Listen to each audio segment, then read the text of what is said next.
Welcome to SpeakEasy Conversations number 55 with the one and only Art Eddy. Yeah, double nickels, baby. And us two. That's Doug. I'm Greg. Yeah. And y'all should know us by now. Yeah, I would hope so. Doug, I know Doug's not drinking because Doug was sick this week. I am. I'm having one beer. I'm allowing one beer for myself. But you go. Well, I was wrong then. I stand corrected. So I have this beer, which is Cascade Brewing from Portland, defunct Cascade Brewing. Mm-hmm. No longer a thing. I know y'all gonna say it in the comments. It's fine. This is a sour, Doug, with cherries and rose petals. But the thing that is notable about this is that this was canned in April of 2021. Damn. How does it hold up? Let's see. It's it's barrel aged sour, so it should be okay. Should be okay.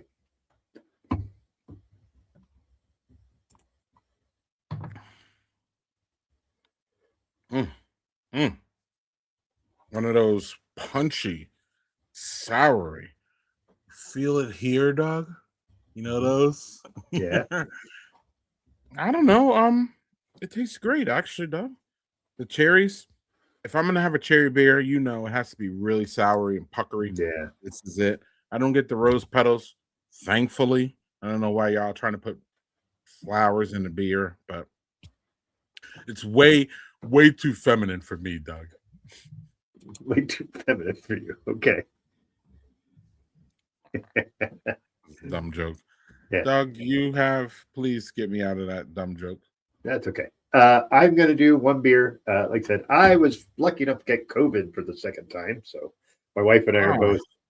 So I am going to allow myself one beer because I want to have a beer with everybody. But I also don't want to drink too much because I want to kick this thing to the curb because I have kids coming home from college next week and I would like to be able to have them at my house.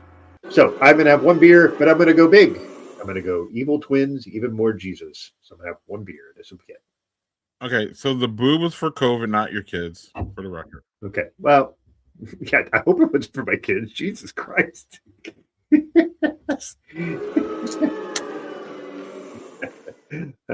Anyway, I've had this on the show, so we all know that this is going to be just a banger because it's even more Jesus than Steve and they make good shit. So, well, you said COVID, and then I hit the boo button, and then you said your kids, and then the boo hit. Right. So I know it's not the best of timing, but cheers, nice, good color. Well, I have to explain myself, Doug, because I am that fuck them kids guy, so I have to make sure.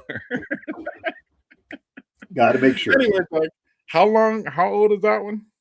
Oh, this one's fairly new. I got this, I don't know, maybe 2 months ago, and it's just been in my fridge. I'm like, I'm gonna have one beer. I'll just have I know that'll be great, so I'll just have it. So toasty, roasty, yummy, delicious, 12% ABV. So high ABV one, but it's just the one. So cheers, everybody. Just wanted to make sure because you have a cellar where you like to store your beers on the side. True, I do have one of those in my cellar fridge, but that's not going to be ready to go for another couple years. Is it on its straight up or is it on its side? Because that's straight up. Okay, cool. Yeah, you nerd. I didn't do it. I always get blamed for this shit, and I never did it. I don't even know what the hell. All right, Doug.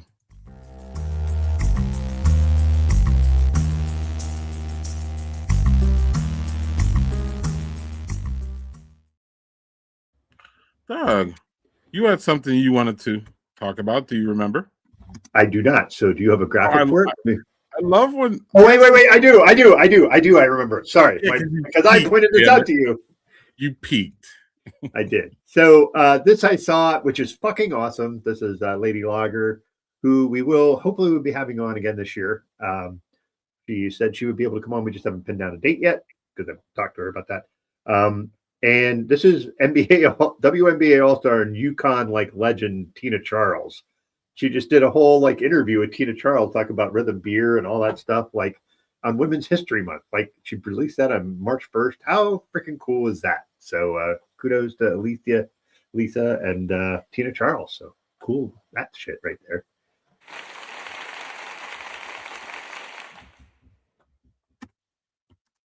Yes, sir. I mean, her Rolodex is almost as wild as our guest Rolodex, right? Well, yeah. I don't know if he has a Rolodex though, like with all these people in that he interviews. Maybe we could ask him that.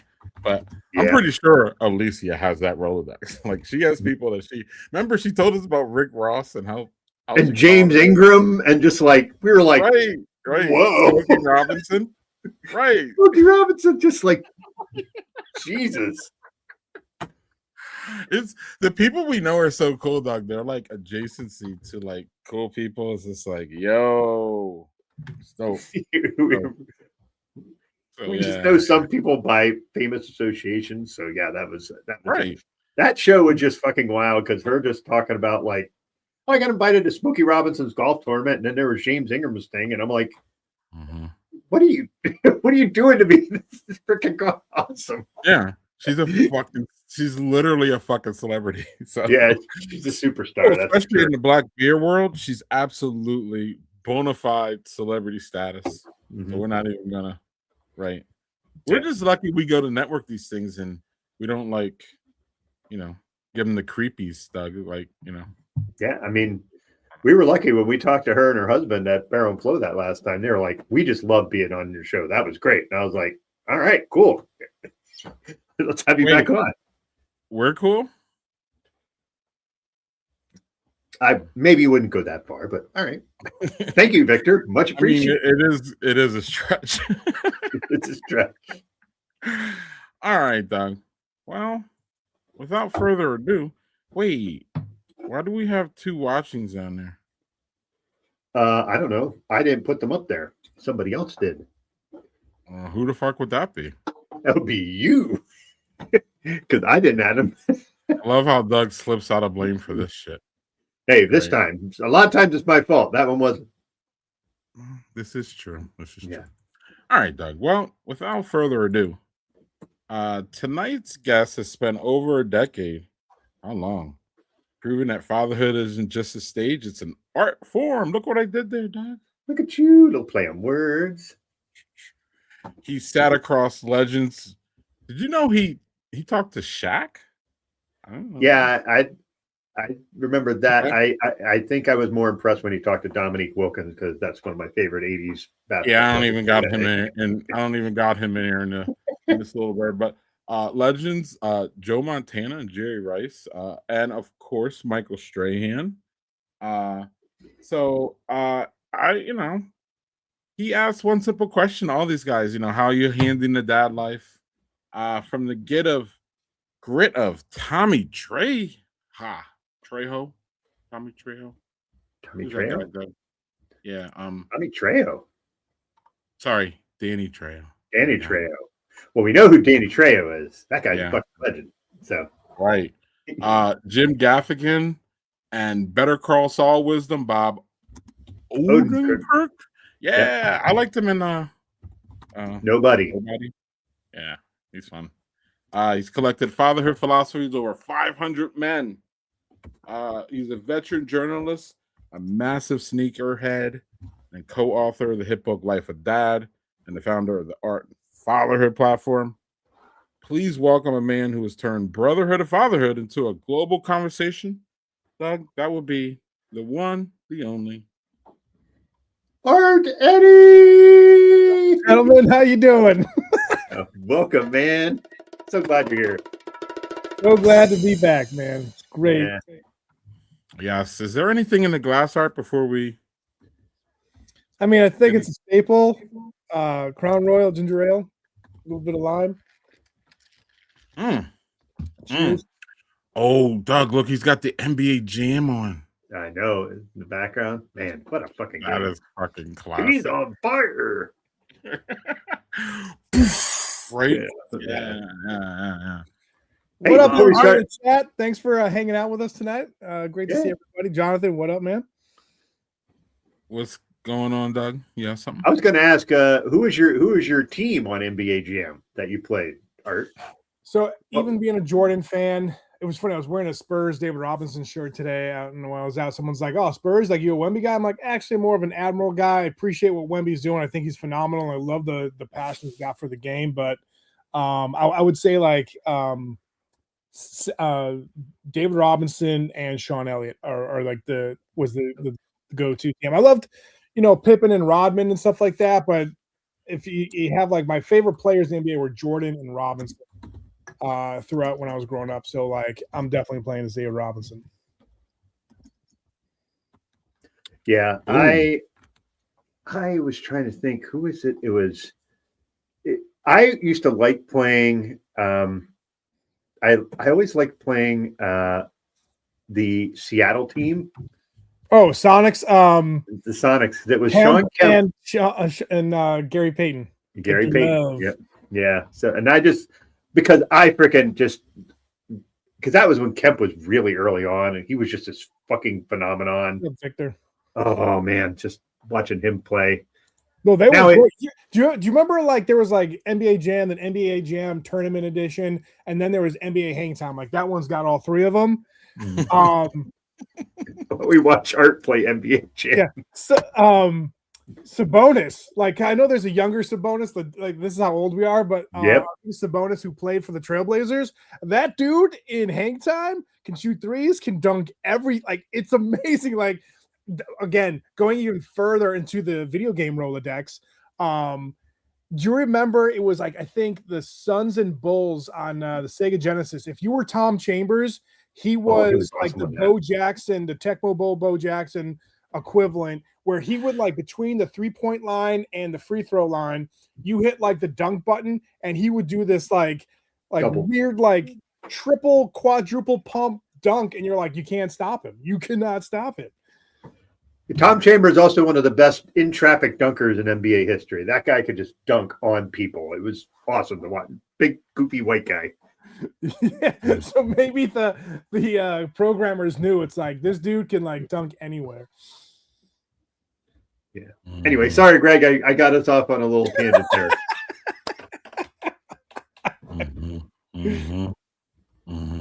Art, do you just want to go play and we'll watch you? Yeah. So, guys, I missed you guys. I haven't talked to you in a minute, so it's good chatting with you guys. Yeah, Tepper's here just to find out who you have interviewed lately. Champ Bailey was the most recent one I saw. Yeah. Greg had a little. So there's the true answer to that question. Pre-game and post-game and before the game. I love it. Yeah, so I'm gonna stumble through the questions I have here, Victor, just so you know. You can see my squinty eyes, can't you? Not a 50 milligram seltzer, but hey. So, all right, you've interviewed everyone from Shaq to Tony Hawk, as we talked on the top. After hundreds of conversations, what's the one universal truth about fatherhood that seems to bridge the gap between us regular dads and Shaq and Tony Hawk? Presence, man. Like you got to be there. Like it's just give a shout out to James Lopez. Everybody love him in the dad community. Cool for dads. Originator with everything, like he's going through him and his family going through a tough time, but shout out to him, man. Love him so much. But he has always said like presence over presence, and that's the thing, man. You got to have it. And I remember like Shaq was years ago, we talked about father, but we talked about like the different, like he'll go to a store unannounced and just be like, oh, someone needs, like he'll buy like everything in the store that people are buying groceries, he'll buy. Like that's how much like he has a heart of gold. But if you listen to him recently, like he's alone, like because he's doing everything and being on every show, selling every product and stuff like that. Like he said, like in an interview, like he lives in this mansion all by himself, and like his kids and family are kind of like when I heard that podcast, I was like, man, it sucks because like it was a different time when I interviewed him like years ago. And so I think sometimes we don't heed our own advice, but like presence is the key, man. Like Jonathan knows all the work that he's doing in this fatherhood community. He knows. So I'd say that's the biggest thing. And I say it a lot, but my guests say it a lot. In terms of time, you know, the days are long, but the years are short. Like I got my oldest getting ready to go to college, teaching my youngest how to drive, and then like, whew, it's like time goes by fast. I mean, you guys have kids that are like Doug, I know your kids are out and about. Greg, your kids are kind of like in the same boat that we're in right now. But like, it's whew, someone said like, you know, and if someone said to you when you first became a dad, like, hey man, enjoy this time because you only have 18 summers before that kid goes off to college, like, oh, 18, it's like I'll take care of that, right? But it's like, yeah, man, it's so quick. And as you get older, I'm in my late 40s, and as I'm like, where the hell? Like, we're in March already in 2026. Granted, these like next 3 years, I'd love to go by really fast for certain parts of things, but I wanted to slow down on the family side, if that makes sense. But everything going on government wise, let's just move up. Can we maybe do like a minus plus type of thing where we keep the time going slow with our family, but like politically we move faster? Can we do that or no? Is that man like the movie Click where you'd have that fucking remote? Like Doug, you have something to follow up and stay away from the government stuff. No, I'm not going to touch that because I think we're all in agreement on how that nonsense is.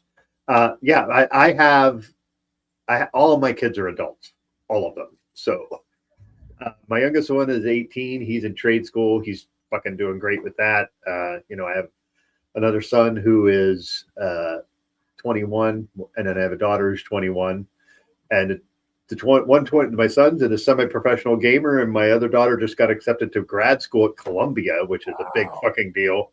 That's awesome. And she worked her ass off to get that. And I am super proud. I'm super proud of all my kids, like just for doing things the way they do. Like Columbia was a big deal. You know, and my oldest lives in Colorado. He's married and has a house. Like that's like, wow. Okay. Like, yeah, it's so funny because like, you know, my parents, I look at them and I'm like, yeah, they're like, yeah, you know, you're here to guide your kids and do that. And I was always, but then when your kids start doing, you realize like we're Jill and I are essentially empty nesters. Like our daughter comes home from college, from vacation, and then on summer, but most of the time we're home by ourselves. And my two sons from my first marriage, they stay down with their mom because their lives are all kind of intertwined down there. So they don't get to come up much. And like my son is in school down there, he's going to school all weekend and he works on a weekend. He's busy 7 days a week. So it's like, so I basically have to make time to go down. But man, it is just weird to be like, I'm in this mode where it's like, I miss all my kids, but I'm super proud that they're doing their own thing. Yeah. But man, do I miss the hell out of them. And sometimes it's tough. And I'm fortunate that I have a partner who is in the same boat and we're fucking great together. So it makes it much easier. I'm really lucky in that respect. Love it, man. Congrats on your kid's success. And Jonathan was saying like, you know, he's his first in college and second's gonna be on the way, and a lot of people are congratulating you, which I totally like I said, I did it earlier, but like it's crazy, man. Like besides like the Art of Fatherhood, like I teach a class at UNC, and I just, you know, we talk about like AI and all these other things, and I had one of the guys that was on my podcast, I had him, he's a film director, and we were talking about certain things in the industry, and he was telling my students like, if you're looking to get into commercial advertising, don't, because it's going to be all AI. He's like, full-length movies or short films or documentaries is where it's at right now. And to see like the kids navigate all of these different things. And I know every generation kind of has to deal with like what landmines are going through for jobs and where like what's the change and all that. But it's crazy how like certain things that AI like jobs are going to be like kind of obsolete depending on if you go with it, if you understand it, and how you can like navigate through that. So just hear the success that your kids are having, man. Kudos to you, dude. Yeah, I mean, it's not without their hurdles that they have, of course.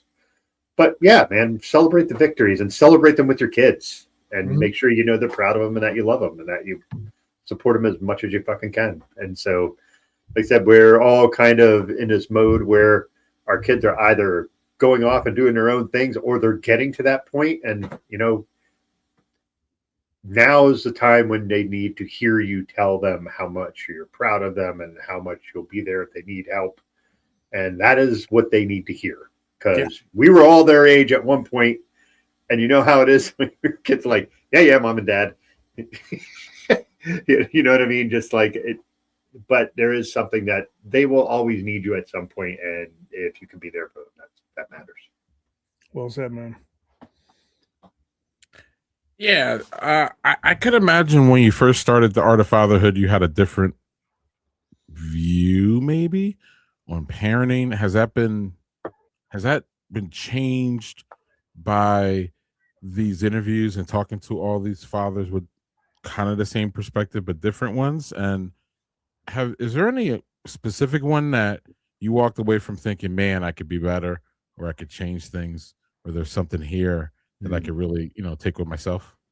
Yeah, great question. Like for me, like I think over the years, besides the Art of Fatherhood, I was on another site like helping out with the fatherhood stuff and doing the podcast thing, and those were different like tidbits into the conversation. Obviously, I'm a Star Wars geek. When I had Mark Hamill on years ago, he was talking about like one of his greatest accomplishments in his life is that his kids still want to be around him.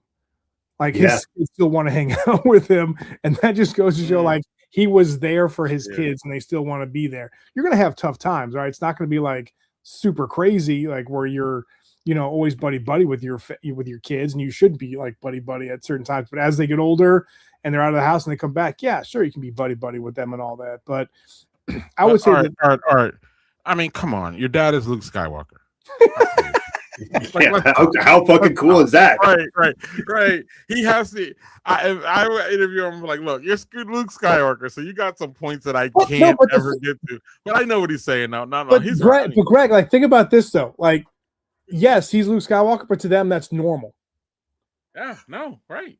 Like, I remember there was a couple people that was like, yeah, my kids don't care what I do. As long as they have like food on the table and like I'm there for them, they don't care. They make fun of me sometimes when I'm doing stuff. Like I remember a comedian was just like, yeah, you're embarrassing us. You were on that interview and like you were talking about us. It's like, can you stop? It's like, oh, okay. No, that's my job. There was one that I heard that was super funny to me was Mike Shinoda did this interview where his daughter was like talking about how she had to perform some musical thing in school for like in front of the school, and he was like, well, why don't you do this and blah blah blah, and she complained to her mom. She's like, the hell does he know about performing in front of people? And her mom's like, oh, you want to know how your dad knows that? And then she shows him this concert where he's in front of like fucking 20,000 people, and she goes, that's him? I'm like, yeah, what do you think he did? Like, Jesus Christ, he's Mike Shinoda, who's done 1,000 things for Linkin Park and the Executioners and producing all over. Yeah, but he's just dad to her. So she had no idea that he was like a performer and knew what he was talking about. So, yeah. But, Greg, kind of like finishing off too, it's like just the idea of listening to your kids is one of the things I've been taking very seriously. And so I listen to them. I think, one of the perspectives I have, like if they're having issues with their friends or certain things in a class ain't going well, or my oldest has a part-time job and she, just to, like, because I want to be a proud dad, she got employee of the year at the company that she works with. So that was like awesome. Right. And she works with kids. She works at a Y. And so like, there's like different zones, like different areas where the Y works with kids and stuff like that. And I was like, that's amazing. And it's just the idea of like listening to them and understanding what's going on. If they said like, they're having issues with their friends, be like, oh, don't worry. If they're really your friend, they wouldn't act this way. Like, they don't want to hear that. Like, they just want you to listen. So I think that's the biggest thing, is just like making sure that you're clocked in and you're listening to them. And I think that's built up. My wife and I, adhere to that. And I think we have a good, knock on wood relationship with our kids. So. Or Doug, do you have a follow up, or I have No, something? go real ahead. quick? Go ahead. You got it. Yeah, skipping to one of my later questions was, you brought up your wife. So, what is the secret of a marriage partnership? Keeping that strong while you're in the weeds of parenting. This is something that you don't get anything on, and then when you're in the middle of it, you get respectfully some of the worst advice fucking ever. Actually, in my opinion, like guys don't help you. Your parents are lost. Like respectfully, you're like, yeah, that's great. That's not gonna fucking help. Sorry. Nope. So, how do you not? What was your because again, your girls are getting up there too. So, yeah, what was in the weeds? How do you stay strong? Communication. That's huge. And realize that anything is, don't make it sure that's like tit for tat. We're like, oh, you did this, so I have to do this. Like early on when we were dating in college, we realized we needed to still have our own identity. So like we kind of thought of like, all right, if we go on a date on Friday night, Saturday night, we're just hanging out with our friends. We don't have to see each other, and we'll see each other the next week, right?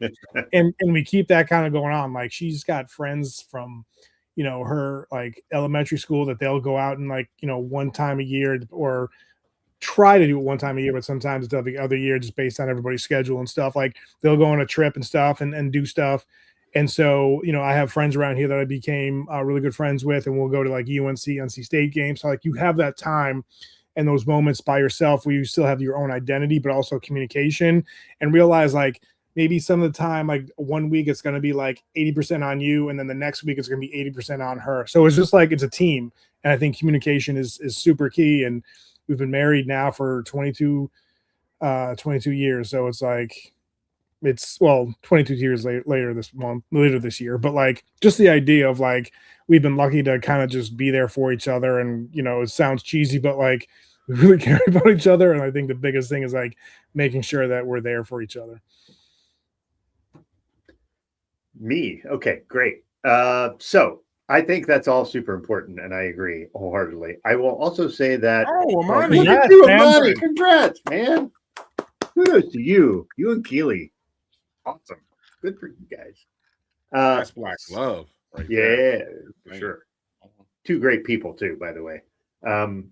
I will say for us, what works is it's just a communication, like you said. It's constant, not constant, but like, it is like it's you got to keep very consistent communication. But the other thing is, my wife and I prioritized each other, not over our kids, but we made sure that never, like, the kids never got over top of us. And that sounds sort of selfish, but the thing is like the kids see that, and what they see is like, oh, look how they go to bat for each other. Look how they're together. And 3 out of our 4 kids have said to us directly, I want someone to love me the way you guys love each other. Yes. And that was something that was one of my most proudest moments as a parent, was that they saw our relationship, said, I want to emulate that because I see how you guys care for each other. Because we do. We very much care for each other, but they see that. It didn't mean we didn't take care of them or address what they need or listen or do any of that. It just meant that they saw that we valued our relationship enough to communicate and be on the same page where we need to be. Or if we weren't, we said, all right, give us a few minutes. We're going to go talk. And we would say, we're just going to work some things out. And we never put them in any sort of thing where they were doubting. It was more like, and we would go and we would like yell it. We never were yellers. It wasn't like we screamed, or it would be something like, okay, well, we're disagreeing on this. Why? What is your viewpoint? Why are you seeing this? So I can understand. And maybe your point of view is what I need to see, but you also have to be very willing to be wrong, or willing to change your point of view. Yeah. Both ways. That's not just a one-way street, but that's something that, like, for us, and now we're not nearly like, I think we're at 16 years this year, married for 14 this year.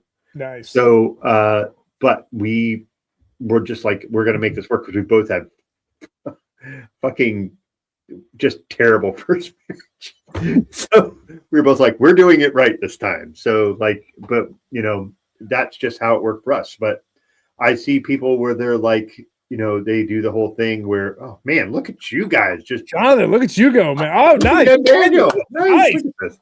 Look how good this is, man. So anyway, for me, that's just how it works with Jill. Like we're awesome together. She's my best friend. I spend almost all my time with her. I have things I do that don't involve her. Like I do this, I do 2 other shows. Like I have a part of a book club. I do D&D, but those are things that are different, that are little things that I do, but they're things that, because I'm an extrovert, my wife is not. So like, but she understands that, and she never gives me shit for it. She's like, oh, cool, just do that. And then I'll see you when you get home, or when, like, there's never any animosity on that, but that's because we understand each other like that. And communication, dude, you're right. All of that. Yeah. All no, that like you mentioned what your kids said to you, like our daughters were talking about certain things, and my oldest and said kind of something similar, like, I hope I find someone that, in a relationship that you guys have too. And our youngest was like, yeah, heck yeah. So like that feels good, especially for me raising daughters. I want to make sure that I'm like showcasing a good male version of a relationship, right? So like, yeah, if that's who they happen to date, but it doesn't matter the gender, whoever they're dating, you want them to emulate a good, loving relationship, whatever it is, Yeah, I always say, like, I don't care who you end up with, as long as they love you and you love them and you care for each other the way you should be cared for and respected. Like, that's all you want, right? Like, I don't know. And I know it's only anecdotal evidence, but one of the things that the boomers love to say about us is that y'all aren't for commitment. And y'all don't stay in relationships as long as we did.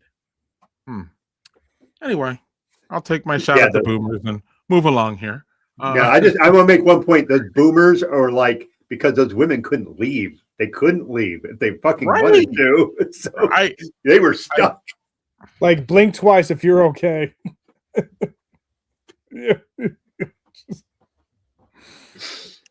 As the kids say nowadays, clock it. Yeah. Anyway, so one of the things you talk about, Art, is the mental load of fatherhood. What part of the job description for dad that nobody warned you about in the brochure? Sometimes, you're taking care of your spouse, you're taking care of your kids, you're trying to hold down a job or jobs or do other things. You're trying to like take care of other people in your family circle or friend circle, and then all of a sudden, like, you don't have time for yourself. I mean, I think all of us here, we have lost in this dad community. You said that fatherhood is the new brotherhood type of thing. We've lost a couple dads to suicide, and it sucks. And our generation, where it's kind of like you rub some dirt on it, suck it up, right? And we're telling our kids the exact opposite. Like, talk to us. Like, what do you need? Like, how can we help you, right? And it's okay to say that you're sorry. It's okay to say that you don't know what. Like, I don't mind telling my kids, like, I really don't know that. Let's look it up together, right? But I think sometimes as guys, we just being like, all right, I'm the rock. I'll deal with it. I'll get something. The next month, maybe I can like take care of myself, whatever the way you take care of yourself, whether you go to a game or whether you play D&D or read a book or create a podcast or whatever, right? Or you play video games, you put Legos together, whatever. Sometimes we don't do that. Like, all right, I'll do that next weekend. There's certain times where I'm like, I really wanted to do that. And now that kind of football's gone, that was like my crutch, like watching football and stuff, where it was like fantasy football. I'm like, this is my jam. Now that football's gone, I was like, oh man, like talking to Champ Bailey, I'm like, oh man, do I miss football? But like that's something where like I center myself, and that's just me time. I'm sitting on the couch watching Red Zone, keeping like what's going on with my fantasy team, who's hurt, and then all of a sudden I might be also doing some work on the side, which I'm kind of cheating with like my like taking time like to chill. But it's just like, well, if I don't get this done, then my Monday is going to be even worse for me. But I think the biggest thing is the things that we carry that we don't ask for help with. It's like that the meme of like the guy coming up with like all the groceries. It's like, look what I can do. It's like after a while, those bags are going to break, and like someone might not be there to help you pick them up. Doug? Yeah. So I agree with you on all this, obviously, because we're all in the same group. But what's interesting to me is, and I've talked about this a few times, but like I was always the guy who thought I had to be strong so everybody else could kind of lean on me when they needed it, because I could handle all of it. I could handle that load. I could just always handle it. It's fine. Always, I was the workhorse. I was the dependable guy. even when I had my heart attack, I was more concerned about Jill can't see me because I'm in COVID protocols. She can't come to the hospital. I was more worried about her, and I had to get a fuck ton of work done in my heart, and I was worried about her. And that's not a bad thing, I don't think, because I honestly, it might be on your heart. Well, I mean, like, me worrying about her wasn't a bad thing, but like, it took me to go through all that and realize, oh, I can ask for help. I don't have to be that. But I can be that when I need to be, but I also don't have to be that all the fucking time. Like, there's a time for that sort of stoic strength. There's a time for you to be like, I need fucking help. Yeah. Like, whatever that help may be, whether it be emotional, physical, whatever. Like, I would always be, especially if it's physical labor, I'll just do it my fucking self. I got it. And then now I don't do that because I'm just like, I don't want to stress myself out to, have something happen. So I'm going to make sure I have help. Or if I was never a crier. I always held that shit in. I always held all that shit in fucking check because I was like, I can't be that person because people need to rely on me and see that I am dependable and I can be leaned on when times are tough. But times are tough for other folks, and times are tough for each of us. And we should be able to be like, all right, I need help. Like, it's a dumb example, but I don't know if you've seen the show The Pit. Yes. Yeah. Every episode I fucking cry. Every episode. There's something in every episode that just fucking gets me. And before I'd be like, I can't show that. And I would just sit there. See the caretaker episode? Like where so my youngest wants to be like get into the medical field. And so she and I will watch that. Like I think last week we were watching that together. And that part, man, woof. That part so got me where it was just like she felt bad because her mom fell into like the bushes and she's got like schizophrenia. The mom does, and she's like maybe like in her 70s, and the woman, the daughter, is like in her 40s, and it's just her. Everything is on her. Like, how do you do that? And in a year last year where we were taking care of my wife's dad and stuff like that, it was just like there is a thing is like caretakers pain, and like you need to make sure that you are finding ways to someone to take care of you when you're taking care of so many people. So yeah, The Pit, man, that show, I'm glad you brought that up. Like we just, like I said, we're watching that this week and it's like, woof. And and like there was that one episode too. I don't know if it was in the same episode, but the dad, lost his wife. And so he's raising a daughter and he didn't know too much about like someone going through their period and all that other stuff.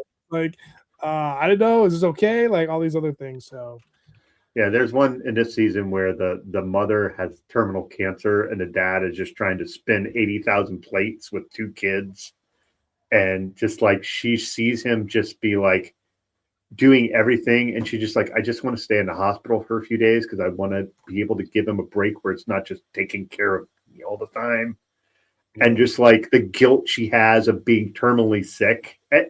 Again, we're going afield here, but this is the whole thing of being vulnerable and being able, that show explores feelings in a way that is just fantastic. And if you haven't watched it, I cannot suggest that show enough to fucking watch it. So good. Yeah. Oh. Is that a segue, Doug? Could be. I guess, right? I don't know. Yeah, why not? What do we do around here?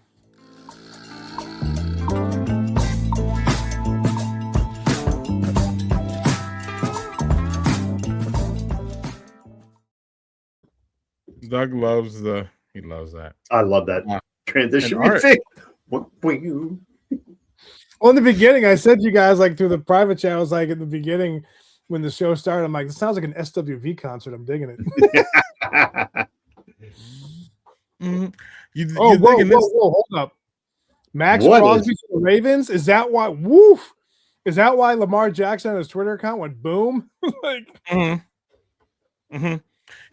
Listen, they're still going to choke in the first game they play in the playoffs. Don't. Unfortunately. Stop. Okay, you're a Browns fan, right? Listen, whatever fan I am or not does not disprove what I just fucking said. He's not wrong. I didn't say that. I would love to see Lamar or Josh Allen make it to the promised land and win a Super Bowl. Like, that'd be great. Oh, me too. Greg doesn't Fuck want that. Lamar Jackson. Fuck Lamar Jackson, respectfully. Nah, fuck Drake May. That's the one I say. Fuck Drake May. Fuck him right now. I don't want them to have I don't want them to have another fucking transformational QB. You had Tom Brady for fucking 17 years. Can we get off of Doug's obsession about Boston teams? Please stop. All right, we'll get that. We'll get there in a second. Maybe I'll go play in the Celtics right now in NBA Jam and just piss him off. Yeah. Daniel, maybe that might be the Antoine Walker era. We spent too much time on Doug's fixation. Back to the Ravens real quick. Lamar Jackson, if he was on any other team besides the three in my division, I would absolutely love the guy. But he's not, so fuck him. It's really easy, actually. So anyway, I don't know. That's not it. Art, you love this. So yeah, quick, hold on. Dan, you were talking about the lanterns. I did see that. I'm a big Green Lantern fan. Like, love the Darkest Night. Comic book, graphic novel, whatever case may be. So I'm looking forward to that. Paradise, yeah, because we have Disney Plus. It was like a free, like the first season's free on Hulu / Disney Plus. So I started watching the first 2 episodes last night, and it was pretty good, really good. I definitely was enjoying that. And it goes back. It's almost like shot like Quentin Tarantino style, where it's like past forward, and you're like, wait, what's happening? So like, it's, I don't want to say anything, especially if Jonathan's like watching. Tatum is back. He's gonna start stoking the fires. Well, no, Doug already knows that because we were talking about that pre-game. Yeah, about pre-show. But Paradise is really cool. It's definitely I like those shows where it's something different. I mentioned teaching at UNC last year. I interviewed this young gentleman he's like 25. He's a director of this movie called So Torn. It's on Netflix. Kind of like Choose Your Own Adventure. And his dad and him have a production company. And it was funny. Like, kids were coming into my class and we're testing out the Zoom. He's out in the West Coast, so it was like 5 a.m. for him since I teach a class at 8. And we're talking about something. He's like, dude, like, we talk about your interview. It's the first interview and only interview that me and my dad had, and like my family listens to it over and over again. I was like, that's awesome. So if you're looking for like a cool movie, check out So Torn. It's a really cool movie, and like that budget was like $400,000. The movie that he's working on now is going to be shot in Brazil, and it's like he's got a $15 million budget. So it's really cool to see like what he's doing. His name is Freddie McDonald. Check out So Torn. Just give a shout out to him. Another movie that I actually picked up the physical copy today was Predator Badlands. My youngest and I saw it in the theater. So damn good. I know people really don't care about these things, but like, I love the fact that like, I love the Predator movies. I love the Alien movies. I love the Alien versus Predator movies. My family and I dig them. And this one like still intertwines the Alien and Predator movies without giving anything like stupid away. Like, spoiler alerts, but like Predator Badlands, like you guys saw it. Like, it was cool. It was like from the Predator's perspective, and something that was like, the Predator always looked like he's the number one guy in charge and he's got the upper hand. This one was like, this dude is the runt of the Predator clan, and like he's got to prove himself, but there was comedy. Like, I love this movie. What about you guys? Man, I thought this movie was fucking funny and great, and I love the fact that he was kind of the runt and kind of shit on by all of his family members and all that stuff. And they're just, like you said, there's humor in it. They had the Wayland Yutani stuff in there. Just like, I love the tie-ins. Just, I don't know. Greg, I think you liked this movie as well, didn't you? Or am I mistaken? It was a great movie. I'm not sure. The movie. Yeah. I think it was the same director who did Prey. I think JHG just mentioned. So yeah. Dan Trachtenberg. Says it right at the top there. Yep. Prey. All right. So question for Art then. So how do you rank the Predator, just the Predator franchise? What do you rank the movies? Where's your ranking? Okay. With no like crossovers and stuff, I would say just the Predator movies. I don't want to be like a traditionalist and say like the Predator, the first one was like the best. But obviously that it's like the original Air Jordan, right? Like the Air Jordan 1, if it wasn't there, if Victor, if you know why his pregame maybe have his the pregame might have had a thing on that, but I would say for me, Predator. Then I would say Prey, Badlands, Predators with like when they go to the island, so to speak, with Walton Goggins and all that, and Danny Trejo and stuff, and then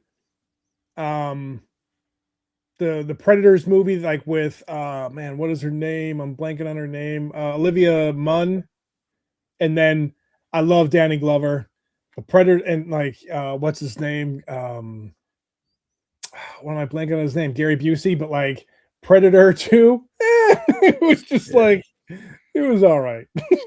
Yeah, I think I'm with you, except I think Prey was the best one. I think Prey was fantastic. I think Prey was done. That's like my second one, and again, I give it nod to the first one because again, iconic moments and all that, like kids of the chopper, like all that other stuff, and the pain don't hurt, or what was it? I ain't got time to bleed. I ain't got time to bleed. That was a one. You're bleeding. I ain't got time to bleed. Yeah. I got time to duck. Yeah. Yeah. So anyway, I agree with you, except I think Prey and the original Predator switch, and Badlands is like 2A, and so the original Predator and Badlands are like 2A and 2B for me. That makes sense. And we all know Art is a sci-fi head, so this obviously is one that he can. You like this one, Art? This was amazing because, man, I know like we're all on the same side politically or the same thoughts. Like this is, woo! Like you look at this and you're like, this ain't far from where we are right now. Nope. For people who don't know, Alien Earth is kind of like a prequel before Alien, and you know the movie with Sigourney Weaver and aliens and all that other stuff. You just see the different companies vying for technology, and it is done really well. And a lot of people think sometimes it's like tongue in cheek or there's certain pitfalls to it, but like, man, I freaking love this. I still have it recorded on a DVR with next to my Rolodex when I check to see who I can interview. I still have a DVR. So like just this whole scene, like I ever want to come back to it, and I'm so excited that they're making a second one. And like with Dan Trachtenberg and other people that grew up in our generation that love these type of movies, they put so much love and care. Like you see Jon Favreau and Dave Filoni with Star Wars and all that. And people like kind of crap on Kathleen Kennedy, but Kathleen Kennedy was there with George Lucas from the start. So I appreciate what she's doing on certain things. But these shows right now, you can tell that people really love coming back to like just the lore of all these things. So like Alien Earth is just really cool. And it's a kind of a glimpse into our possible world if we don't kind of straighten up. I don't know. Maybe that's a stretch, but that's how I feel. No, it's like there's 6 oligarchical tech companies running the whole show. So yeah, I agree with you there. Yeah. All right. Well, I actually sat down and watched the movie. Art. I know it's wow. Actually, at home too. It's Wow. I love to go to the theaters, but at home I get distracted like a clown. And I ended up watching this one on HBO Max. This one is pretty interesting, and I thought it was really great. It really puts you in that dead of the winter. You almost feel like the chill. And it has a controversial ending. It has like 80s and it has 80s in the the Rotten Tomatoes, and then when you look in it, it basically says, I love the ending, I hate the ending, I love the ending. So when I saw that, I was like, oh, I love when people hate endings. I fucking love it. I want to find out why y'all hate the ending. So then, because normally I kind of like the endings that people hate, like the Sopranos one is the classic one. Everybody hated that shit, and I was like, this is the best thing ever. When it ended, I literally said, that's gonna fuck people up, and that is great. Because fuck people. It's great. And this one, I saw it and I was like, oh, I get it. I so get it. And it was great. It was a great ending, I thought. But a kind of controversy. I don't know why after you watch it. I mean, but so check it out, y'all. HBO Max, about an hour and a half. So even fucking Doug will watch it because it's an Mhm. hour and a half and it's little time frame that he needs a movie to be in, or otherwise it's not great, right, Doug? What is that? What is that time frame, Doug? Is it 1 hour and between? Come on, tell me, Doug. There is, because once it creeps Art to the 240 mark, Doug gets like, I don't like that. that's it. It's over. It can't be the movie of the year. It can't be nothing. It's too long. Art, it's too long. At least you guys can agree on that, though, huh? Oh yeah, we really agree. So, we need a meme of the absolute cinema thing with Scorsese with Doug. Oh, we're gonna get that. We're gonna That's get all that. I need. Right. What is it, Doug? Though, seriously though, even though it's not a serious question. That is in my wheelhouse, and it's not that I don't think movies can't be long. I have the attention span of a gnat when I'm at home, and I can't and if I sit for like an hour and a half, I feel like I need to be doing something. Like Go to the fucking movie. Yeah, and that's why when I go to the movies, like I saw that fucking One Battle After Another, that was 3 fucking hours long, and I sat and I watched that whole Here we thing. go again, for fuck's sakes. It says it's 2 hours long, 2.5 hours. Art. Anyway, Doug, can you just answer the fucking question? Here's the thing. How to trigger Doug. Talk about Boston sports teams. Talk about movies. No. Oh my God, Art wants to I'm not going to talk about Boston sports teams anymore. That is verboten anymore. Acceptable. Listen, between an hour and a half and what? Where does it become unacceptable for you in your eyes? You're making it sound like I will not accept anything that's like more than an hour and a half, and that's nonsense. No. I'm asking you to define it. I'm literally asking you to define it. I would prefer it to be from an hour and a half to 2 hours long. I think that is a nice. That's not a difficult thing to put a movie into 2 hours. Okay? Oh, tell that Avatar guy that. No, that's fucking Cameron. He's an arrogant fuck, and he's great at directing movies. But Jesus Christ, 4 hours. This guy makes 4-hour movies, right? Or who's that Snyderverse clown? Oh, Jesus Christ, Zack Snyder. Yeah, that's too much for me. But that's for me. Why do you say that? Because earlier today, I was prepping up a slide deck for teaching on Monday, and we're talking about like I teach a class called digital storytelling at UNC, and like they need to like edit this 4-minute like video, and they have like 20 to 30 minutes of footage, and I'm like, you have to weight it down. And some people are like, I don't know how to like weight it down, like I don't know how to edit. And I'm like, and so I made a slide presentation, and some of it's going to be talking about the Zack Snyder cut versus the Joss Whedon cut, and like the different like what was in and what was added and what wasn't, and what was kept out. So it's just kind of funny that you mentioned that. I can't with this. I so wanted to like that bullshit, and then now I feel like I'm on Doug's side because it was so long. But that's something where it just didn't work for you, Greg. That's okay. That's one instance. Doesn't matter. Yeah, but it was 4 fucking hours. That's listen. Like Saving Private Ryan, one of the best movies in my opinion ever. 3.5. I sat my ass down. I loved it. I will watch it again. Like, tell me a story and keep me engaged, and I will watch it. I don't know what the fucking. Anyway, Doug. Well, this isn't 4 hours long, and this is good, right? That is not 4 hours long, and this has a former guest of ours on this show, Tournament Champions, season 7, baby. Leanne Wong is on this, who was on our show once. I watched the first episode. What is interesting is they did a different. They show all the rank. Here's all the people, and here's where they're ranked.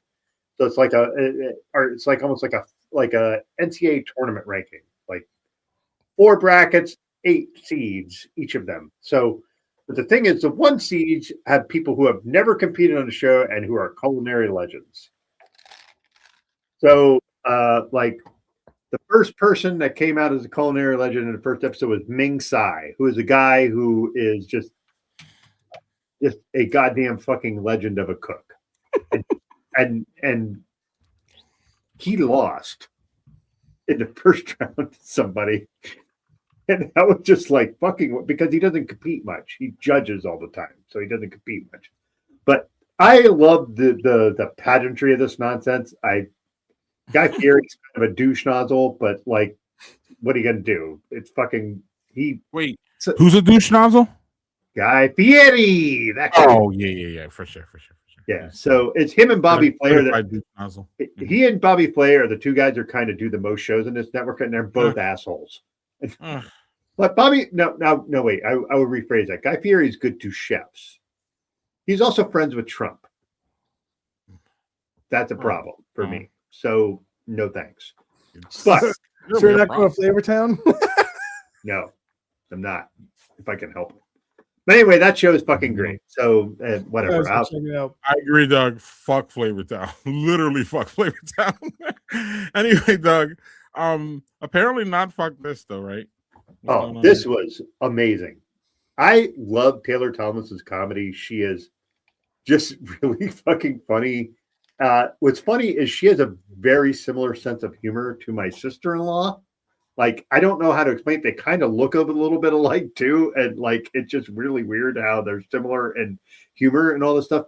But she talks this whole thing where she talks about her upbringing in the church and also how she got out of that, but also came out as bisexual, and like this whole spiel of how she just navigated all this in a very religious upbringing, but she does it in a super funny way. And just, it's really, really excellent. Prodigal Daughter is a great name for a fucking comedy special, because that's playing the prodigal son theme from biblical tomes and all that stuff. So yeah. So this is a one-time special, Doug? What is it, like an hour or something, or what is it? This is about an hour and 10 minutes. 4 hours. But no, not 4 hours. There is no comedian that does 4 hours. Ooh, is there a comedian that does 4 hours? If they are, I don't want to know who they are, because I don't listen to that. Yeah, that's kind of psychotic, honestly.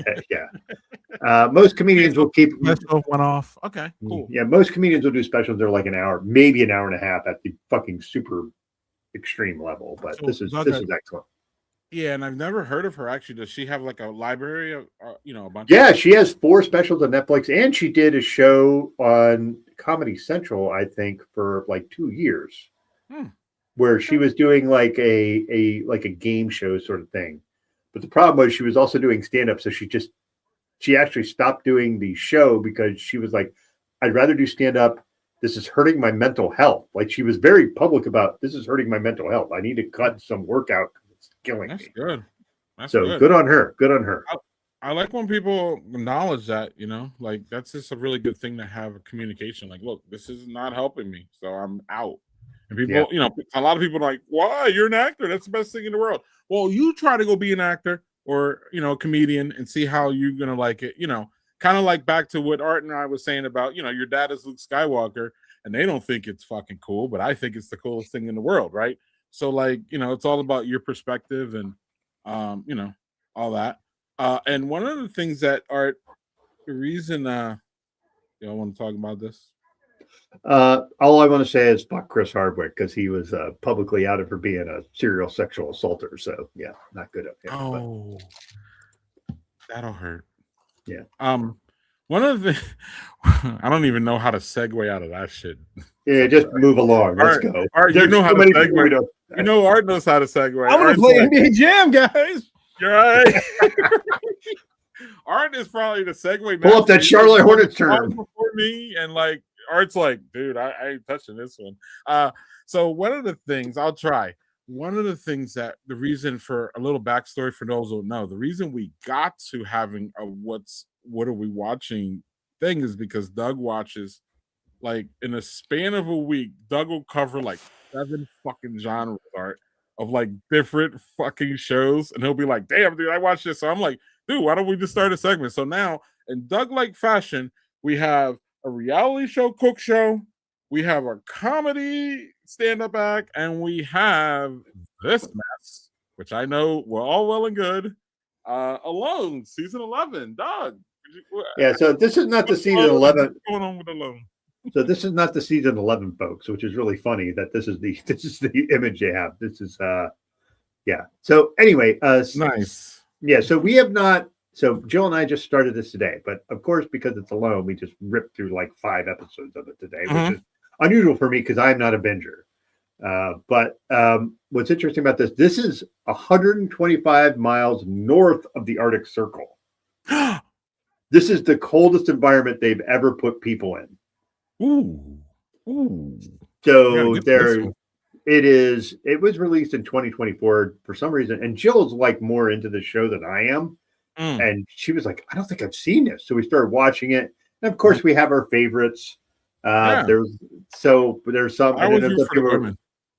I always root for the women too. There's 2 women on it. One of them is an indigenous woman. But she's Cree and she's 2 tribes, Cree something, and then but the area they're in is not the area that her indigenous tribe is from, because she's from Saskatchewan. So this is like super far north. The place they're in is 8 months out of the year they have snow. So they start them off when there's not snow. Now the cool thing about this season, which I had never seen, is the first episode is them showing how they prep everything. So they show like the base camp where they go and they sit for 8 days before they learn all the stuff, how they learn how to use the cameras and like all this shit that I had never thought of. And just like, I always wondered how they did that, and like how they had to build communication towers with the satellite phones and all this shit. It's like fascinating. So yeah, super good. So would you recommend it, Doug? Yeah, because this is like the most grizzly heavy space they've ever been in. Grizzly bears are not to be fucked with. Those are killing. It's like Wu-Tang Clan. Yeah, not at all. I don't know who would win in a battle, Grizzlies or Wu-Tang. So we'd have to put them to the test.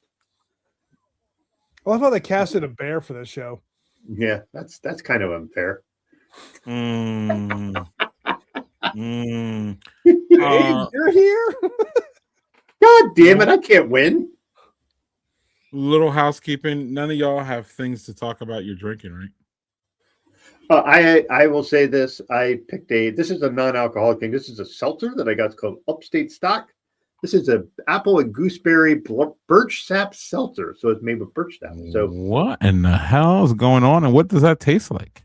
Tastes awesome. It's like a seltzer with like, it almost tastes like apple juice with seltzer. Like it's excellent. It's super tasty. So and hydrating. Do you know how much that costs? How much does one of those go for? I think $3 for 1 can. Maybe 2.5. My wife now. Yeah, well, probably now. Yeah. We did buy like a 12-pack with basically it was 4 cans of 3 different types. So this is one of them. This is excellent. So all right, Doug. Victor, it tastes like trees.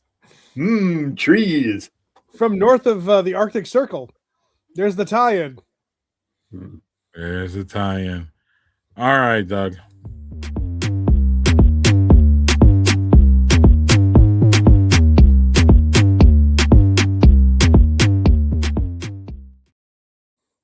An MVP. Hey, sorry. That song, that music makes me want to dance. So anyway, I started with so I made this particular one because Evanescence I started listening to again because that was my birthday present to my wife was to go see them in concert. So I got her ticket to go see Evanescence and Spirit Box. So 2 women fronted bands. So yeah. So that's why I'm listening to music-wise. That's it? Well, there's other things. If you like okay. My bad. This is the audiobook I'm listening to. This is Halo Edge of Dawn. This actually takes place after the most recent video game, Halo Infinite. It's done. What's interesting is they have both the voice for Cortana and the voice for Master Chief in, which they have never done for a Halo audiobook, which is fucking pretty cool. So it's been really good so far. I'm about a third of the way through that. And cue the Halo jokes that are coming from Victor in the comments. And let him hear the Halo words nonsense. All right. You already know. And this one? Greg, this one, I swear to you, you should listen to. This is a conspiracy theory podcast. Okay. All right, by Jason Concepcion, and it's on the Ringer network, which is Bill Simmons' network. But it is just, they talk about, the last one was like, they did one about AI and how that all works, and then they did one, the first one where they were talking about how surveillance state and ring cameras, and they were doing this thing where they were tying the movie Enemy of the State into the ring cameras, and I was way ahead of its time. It is super fascinating to listen to, because it's like they just put interesting people. They put Van Lathan in the last episode. Van is just, that guy is like, Art's probably aware of him because he is a super Marvel nerd, and he does a lot of conspiracy theory shit on his own. Has a lot of political things to say. This podcast is 3 episodes deep. Fucking love that thing. Why would I like it, Doug? Do I like conspiracy theories? Yes, you do. Don't give me that nonsense. It's just like, I feel like you like conspiracy theory. You might like, you might think they're ridiculous, but I think you like hearing them because I think you might think they're dumb. They're thought provoking. You're right. I ain't gonna. Yeah. Oh, can I do one other thing about a podcast? Our guys at the Flanagan's Wakes / Kingslingers podcast interviewed Rahul Cooley, who is like a major guy in the Mike Flanagan universe, who was in Midnight Mass, Bly Manor. He was in Fall of the House of Usher. That guy is an uber fucking nerd. He did a whole video where he got this fucking 4-foot transformer of Optimus Prime, and it actually transforms into a truck. Like, he is just an uber fucking nerd. Like, just, and it was great. And what was funny is he was on this show, and he makes his money off of doing streaming shows. And he said, I fucking hate streaming. Give me all the physical media. Like, he was just like saying, I like all the physical media. I make money off of this. I shouldn't probably say all this, but I want the physical. And it was just a really interesting interview. And those guys just knock it out of the park. So nice. All right. I listened to this earlier today. Oh, cool. And of course, you know, Gnarls Barkley is, or I'm sorry, CeeLo Green is a huge jackass, but you know. Although Danger Mouse. I didn't know he was Danger Mouse. Yeah. This is, I don't know if y'all, for those who are familiar with Gnarls Barkley, you will be pleasantly surprised that it really sounds like old Gnarls Barkley. It's a switch up. Like every song is kind of like, I mean, you know, because I like to listen straight forward, you know, straight through, at least the first couple times. And it goes from like, nice beat, rappy, to like songs like Teddy Swims, you know, where CeeLo was, you know, belting out songs, Doug, and then it goes back to him rapping. And it's really interesting. It's fun. I had a good time listening to it. And then I even went back, listened to it again, 44 minutes. Check it out, y'all. Came out today. Nice. I don't know, dog. It's probably on my early top 5 list, but you know, it's way early. It's under 45 minutes, which is definitely all right for Doug. Absolutely. Doug loves that. I love the 30-minute though. Give me one of my favorite EPs. The EPs are nice. That's short and sweet with Sabrina Carpenter. 33 minutes in and out. Let's go. Listen, I generally agree with Doug. Art. We just have this petty fight over this one movie, and that's it. Like, yeah, it's one movie.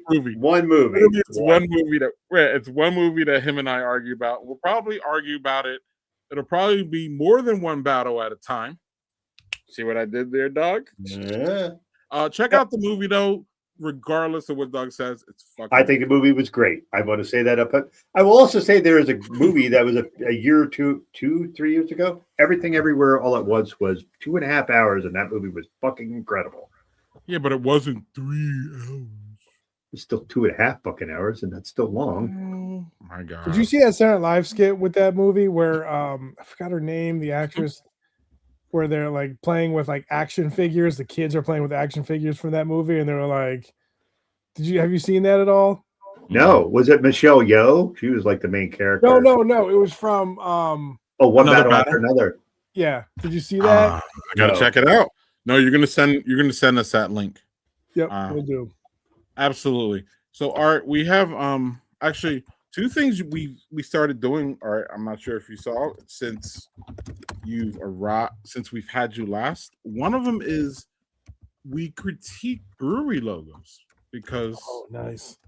my friend Joel has been to 50 states and been to almost 1,500 breweries breweries in America. It's pretty wild. So we'll go oh with no this.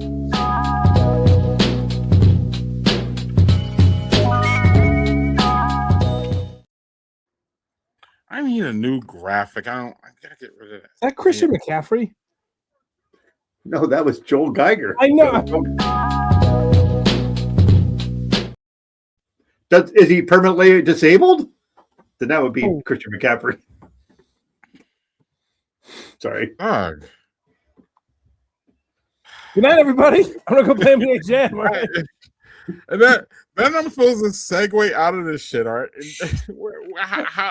Whatever. Anyway, This podcast should be sponsored by Segway.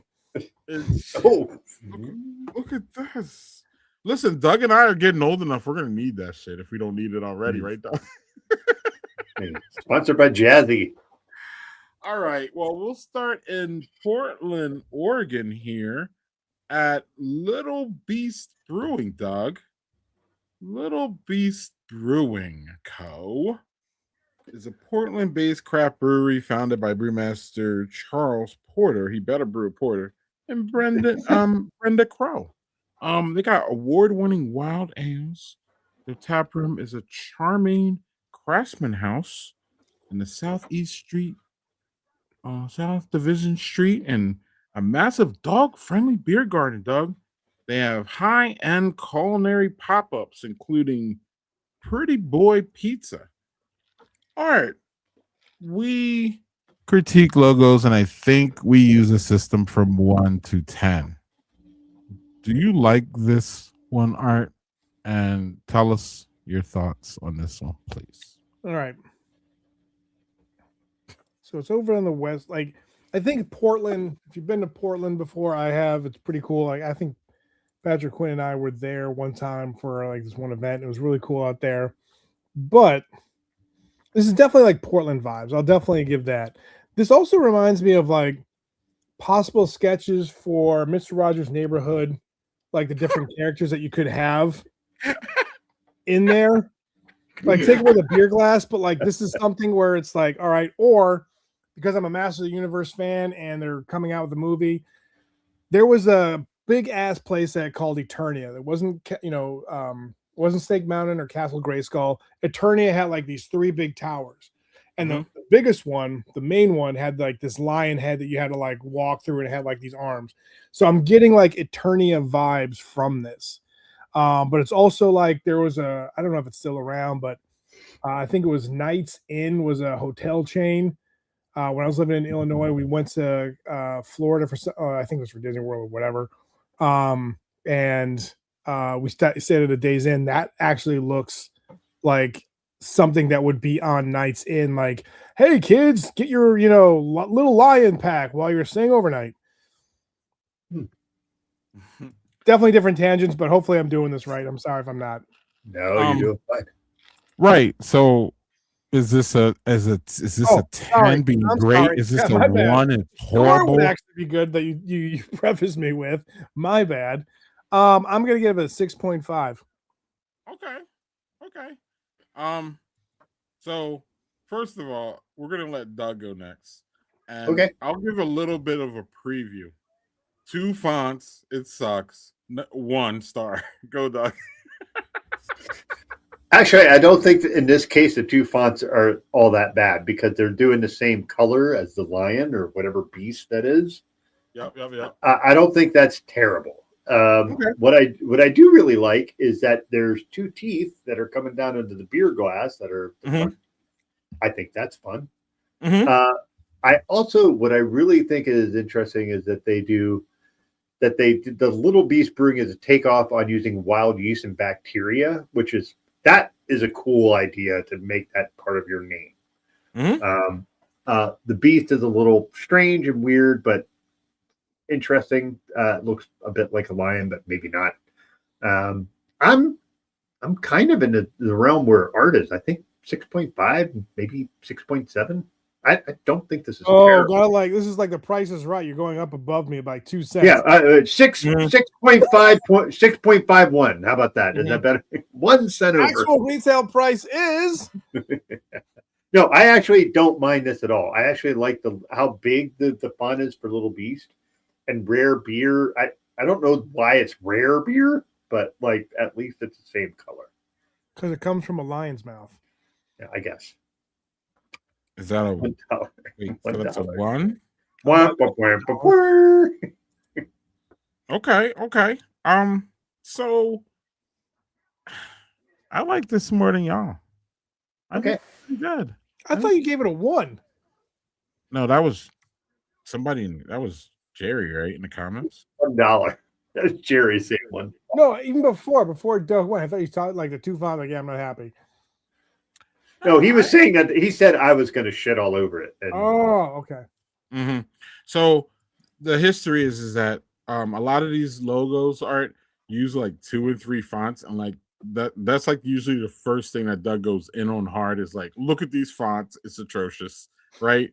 So then whenever I see 2 fonts, I'm always like on guard for Doug to go in, but Doug leaves options. I'm trying to evolve, Greg. I'm trying to be better.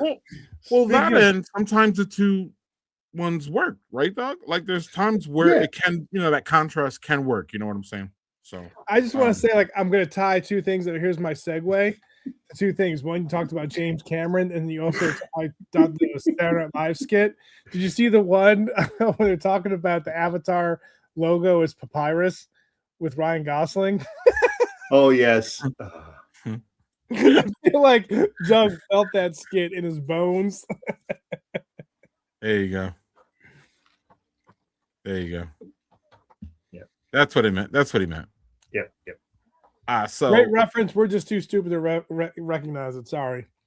Yeah, and sometimes real time we miss these comments in these real time things sometimes, right, Doug?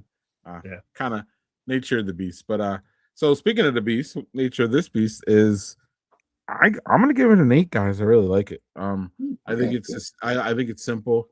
Doug said the beast looks a little weird, but beasts are supposed to look a little weird, right? They're supposed to they were not specific about the beast. So, but it's little. It doesn't matter. It's a little beast, and he's little, and he's kind of off-putting a little bit. He does kind of look like a lion, but he also kind of doesn't. But it's fine. I like how the beer's in the mouth. I like that it's simple font. 2 colors, 3 colors. Easy to replicate. It tells you what it is. I don't know. And also, too, like if they're gonna put this logo on cans and bottles and stuff, like you need something that's kind of simple that doesn't overtake the bottle, right? Yeah. So I'm gonna actually step it up here and give it an 8.5. I think it's really good. I like it. And 7.7 with the average. I just did the math. Not really, but that's what we're doing. It's good enough. Yes. I'm not a math person, so our resident graphic designer. art guy would like to chime in on this one. Yes. Look at you. He's all raring to go too. Let's hear it. I am with Greg on this. This is an 8.5 easily. Wow. And I say that because it's simple and to the point. It's using the fonts effectively. Let's talk about fonts. Little Beast Brewing is all the same font. Fonts, baby. Rare beer is like nice and subtle, but it's also the color of the beast inside. But what I really like about this is the illustration in the center. It speaks to being a dog, since it's a dog-friendly atmosphere. And it also looks like a hops to me. It has that reminiscent feel of a hop. So it's doing 2 things at the same time. It's very, very subtle, but it works that way. And the illustration is just so wonderfully simple. It just simple curves and lines, but it looks complex at the same time. And yeah, the 2 colors. I mean, Greg hit most of these right off the bat. So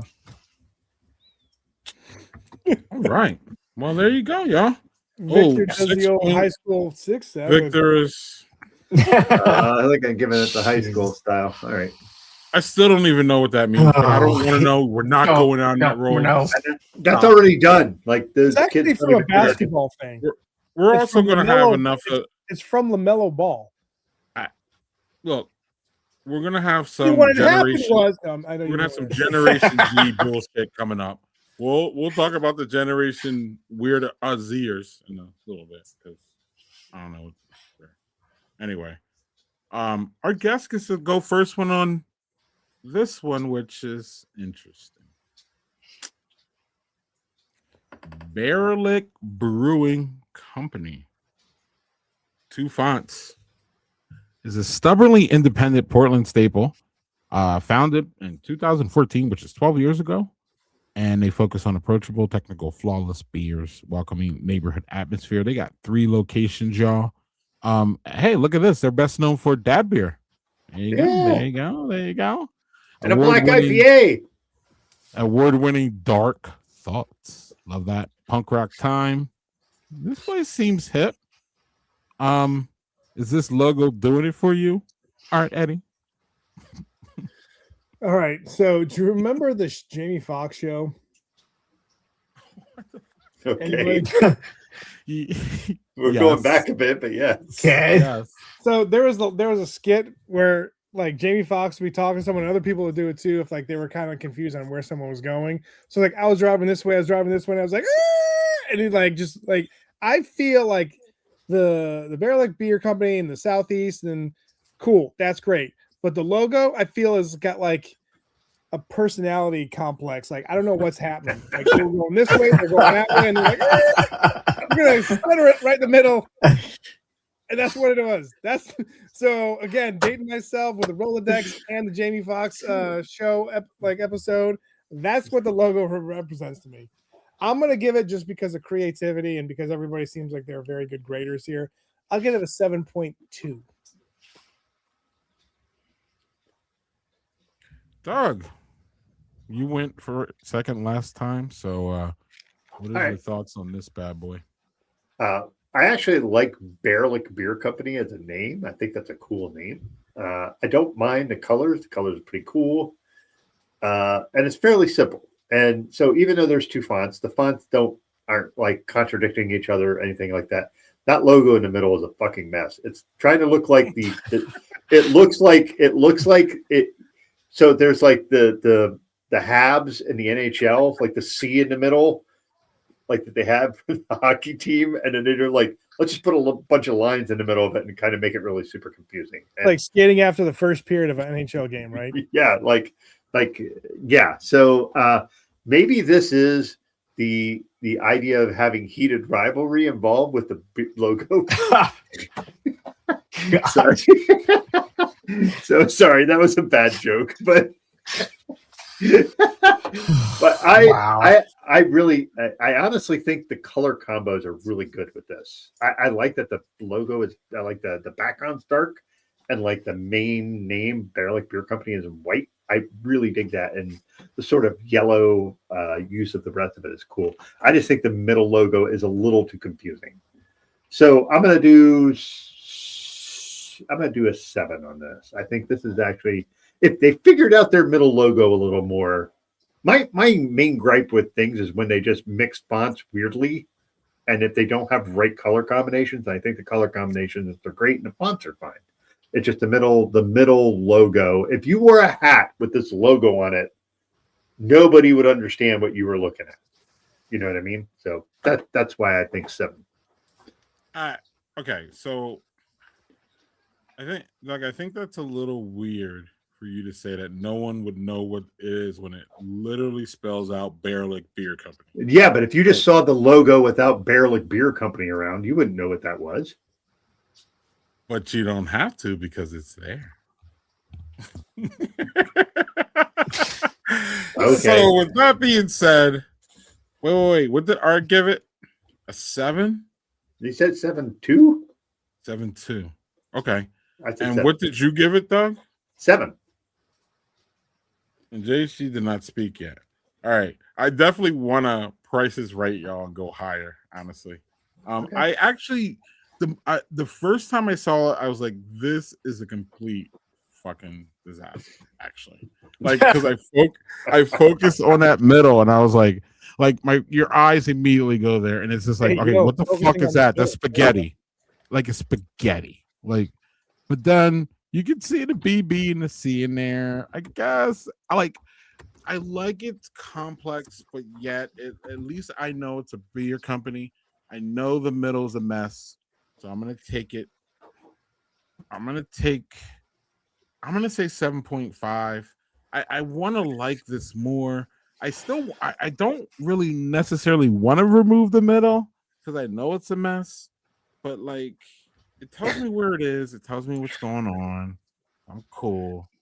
Yeah, it's Greg, you sound like Jazz Michaels from Blades of Glory when they're talking about what song they're gonna dance to. Him and John Heater, like Will Ferrell, and like as ice skating duo, and you're like, we're gonna dance to one song and one song only. It's gonna be My Humps by Black Eyed Peas. No one knows what it means. Of course, no one knows what it means. It's so provocative.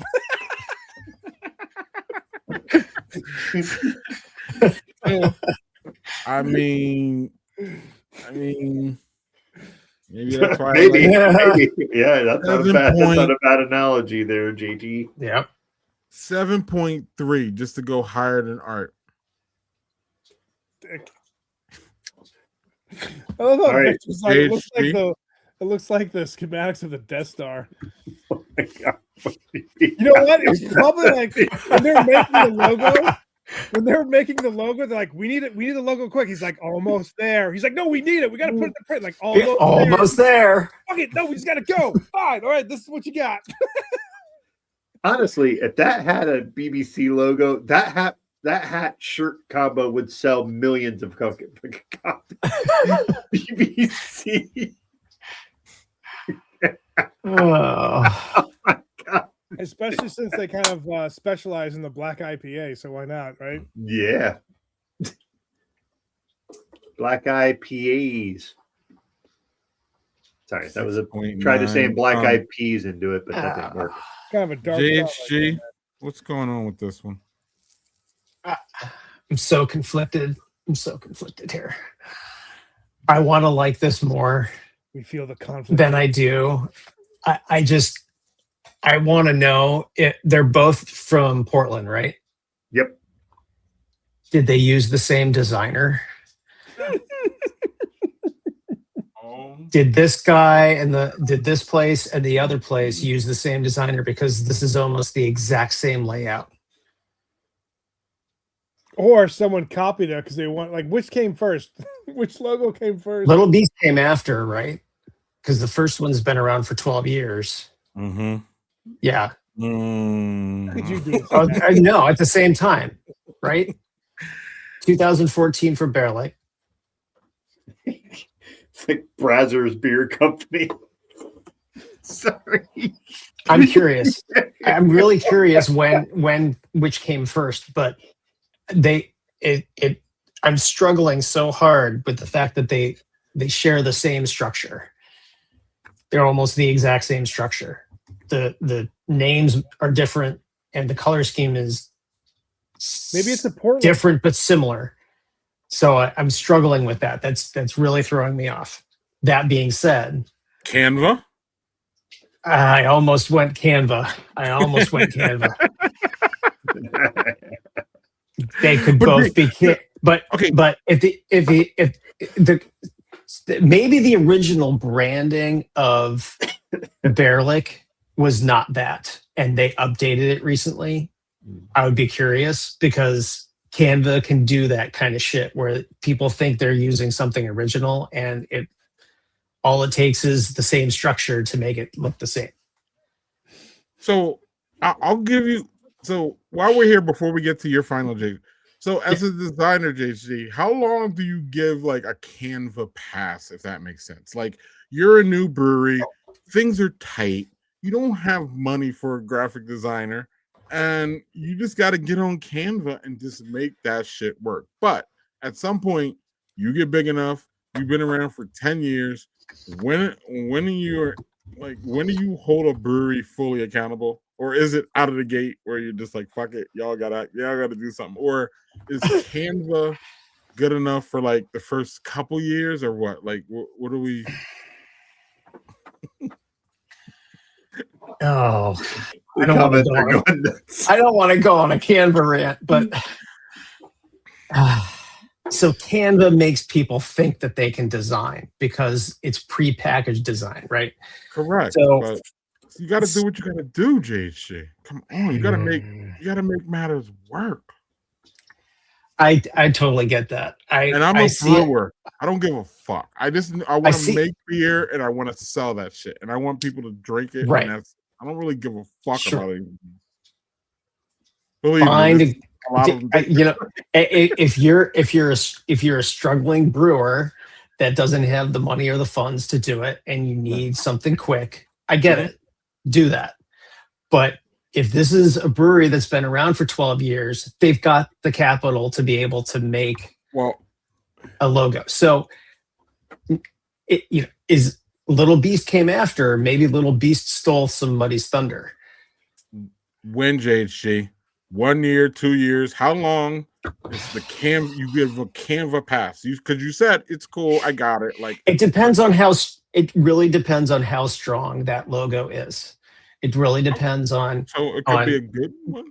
It could be good. If you get the right person into Canva and they work on it, and they really, then great.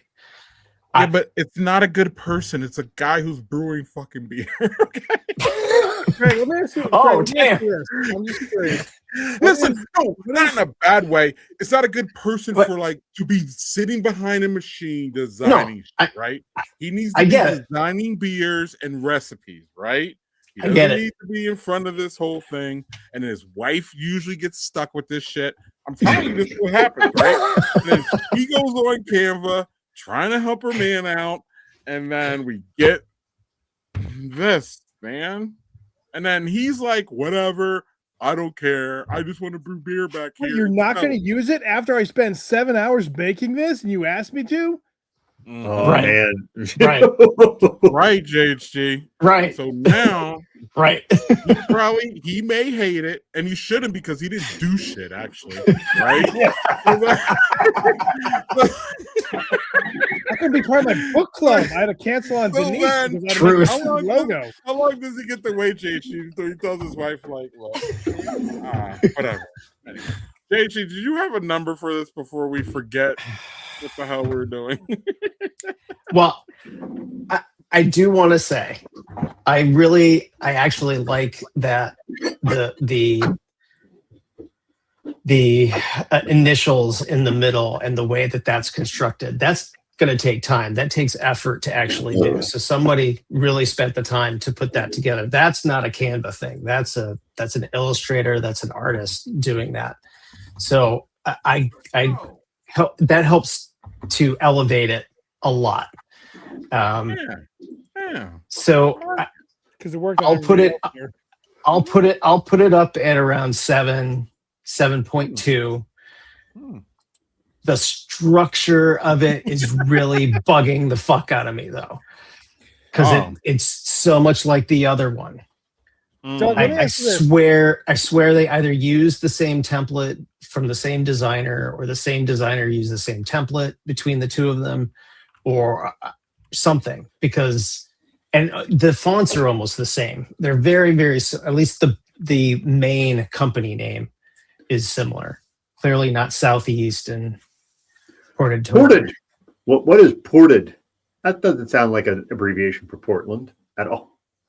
Ported or they have 3 locations, so it might be a part of town. True. If that makes sense. How some neighborhoods are called. I don't know. That's my guess. Greg, what would be the equivalent of someone brewing in a Canva style brew machine? Mr. Beer. Doug, you have something over there, don't you? Yeah, Greg doesn't want to comment. That's good. All right, so I have an NA beer for third, so I'm going to go with a Sunbeam. Oh, Go Brewing. Ta-da! that's good stuff. Oh, Yeah, we had so- that guy on, didn't we? Yes, we did. We had Seth Mullinax. He was on here. He actually broadcast from my downstairs here. This is a German malt. It's a German pills. So we'll see how that is. It better be snappy. I hope. Unfortunately, I cut my fucking fingernail, so I It's good can't stuff. hardly get the goddamn thing open. You better watch it, man. We're at the age where you can bleed off of that shit. That's true. I could like peel my fucking nail off. Yeah, watch yourself, man. Look at that. Oh, It's okay, lovely. okay. Looks like a beer with a dirty ass glass. Yeah. Which is funny because I bought these brand new. I watched them once and they look dirty.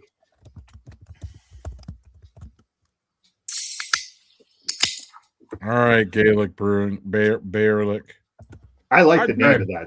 I like the name a lot. It wasn't, Yeah. man. I warmed up on that one so hard when Joel first sent it to me. I was like, they're gonna kill That this. middle logo just fucked me up. I should be honest. We were actually kind of nice tonight. All right, it's been a rough road on Yeah. this segment, pretty much. Actually, Truth. It's been really rough. True. Truth. All of tore apart. I don't. All right, I can't even do Wisconsin logos anymore because y'all. Wow. Who the fuck is Galen Urso? From Rogue One, Star Wars Oh. reference. That BCC Oh. logo. Oh. Really? Also, notice he didn't say BBC. He said BCC. We can't do that. Doug, do you have tasty notes on that? And JHG, are you sticking around for the most confusing segment in the world? Yeah. Sure. This is super tasty. Really, it's crispy and it's smooth. This is really a nice NA pills. And here's the thing: pills a lot of times do the NA ones are like they're like, hey, you know what? I can't add alcohol, so I'm just gonna make it fucking super fucking hoppy. And I don't like that. I like snappy, crispy pills, and this is fill in the bill. Really nice. Don't be a hop hater, Doug. Jesus Christ. It's just not my thing. It's just not my thing. For me, this is a good pill. You're almost treading in Brian Gordon land, it feels like. Oh, well, we'll have him on later this year too, so that'll be fun. At least it's not this one. Oh, it's this one. Yeah. I save all you IPA haters. They say shit on here, and then I save it. And then... Well, you save a lot of things. There's one I think I said like 4 years ago. It was I can't even remember. And I was like dumb or something. It was really bad. Though. Oh, it was sounded really like bad. A horrible person. And they were like, "That kid has no friends." That was the one. I don't even remember the context of that one, and it was just like the dumbest thing. And I was like, "You kept that for some dumb reason." That's not worse than fuck them kids. So I guess. Yeah. But anyway, let's bring on the fun stuff. Well, this could be worse. We'll see.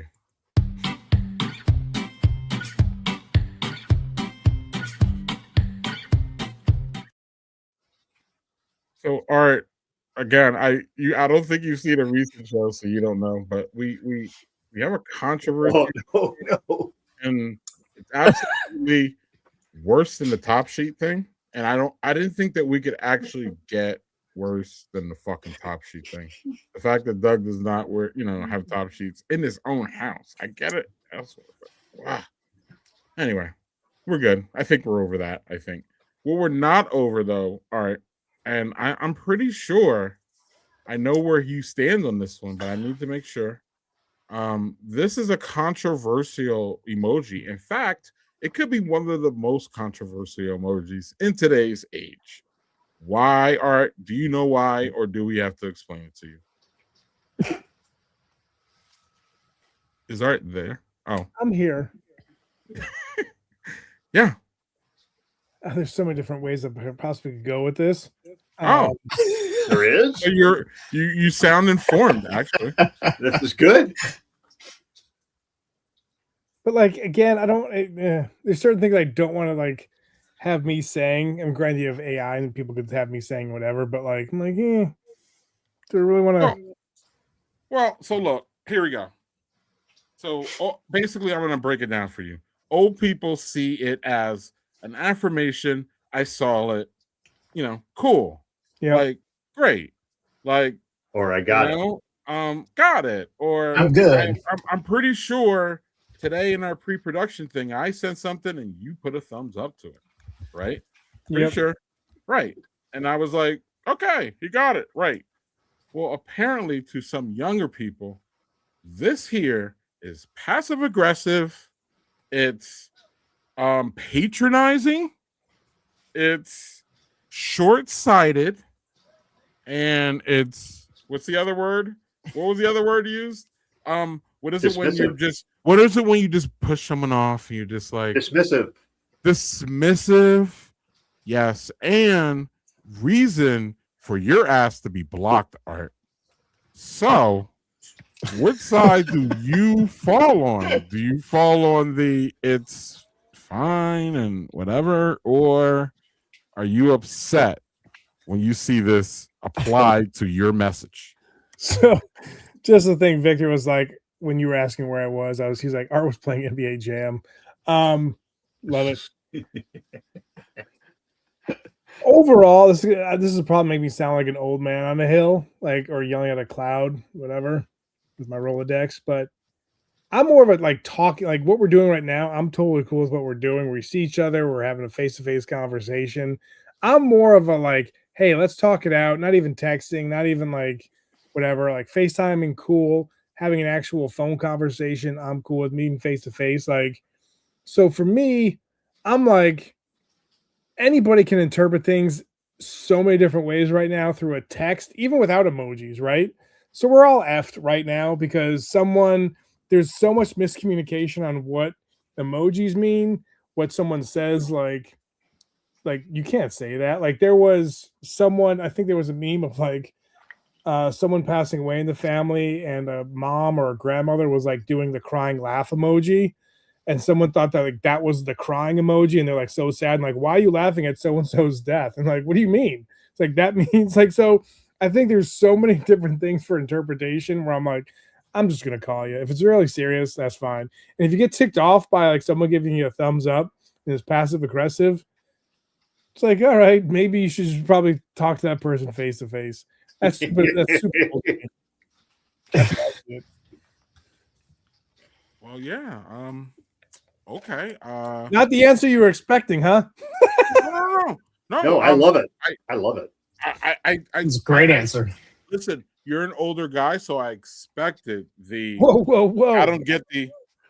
Because again, this shades to me, I feel it shades generational because I find it hard. I haven't found a person who's older than the age of 40 who doesn't say that is just an affirmation, thumbs up, blah, blah, blah, blah, blah. That's literally what we all say. Now, it gets tricky when you go 40 and younger because my boys are early 20s and they don't get the passive aggressive thing. They just know it's an affirmation. My son just gave me an affirmation this morning when I said I was cooking dinner, right? So it's not all of them, but it is a lot of them, right, Doug? My kids. And what's funny is two of my kids are oh, it's Doug. He's just but an ancient dude. They're okay, well, he's just old at doing that. Yeah. That's how they do it. And again, they are not wrong.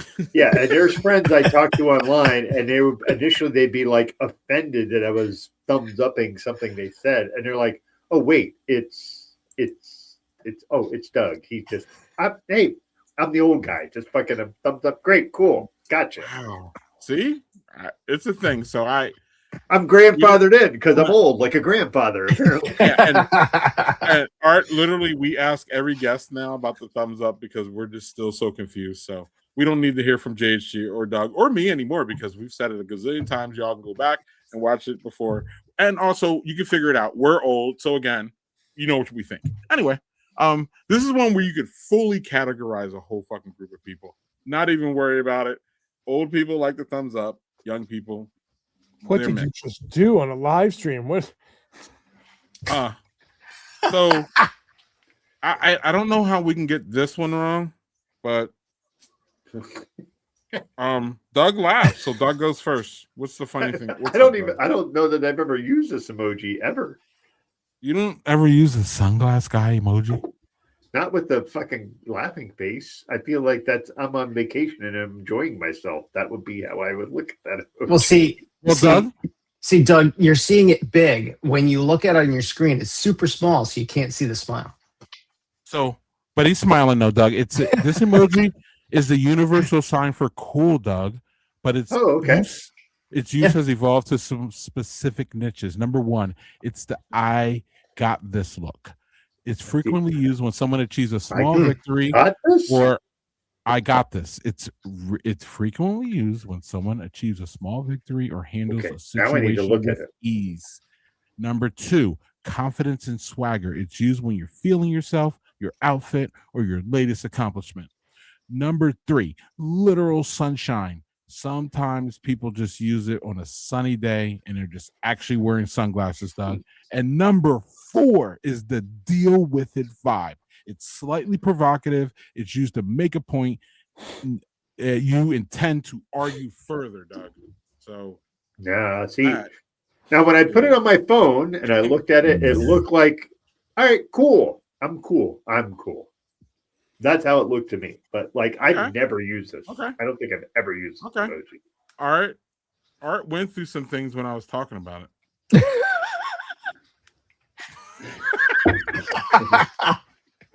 I look at it as like I just bought the sun blocker glasses, so now I have two for the price of one, and I saved some money, so I'm excited for that because the economy is going to suck right now. So it's winning as much as I can save. Does that work?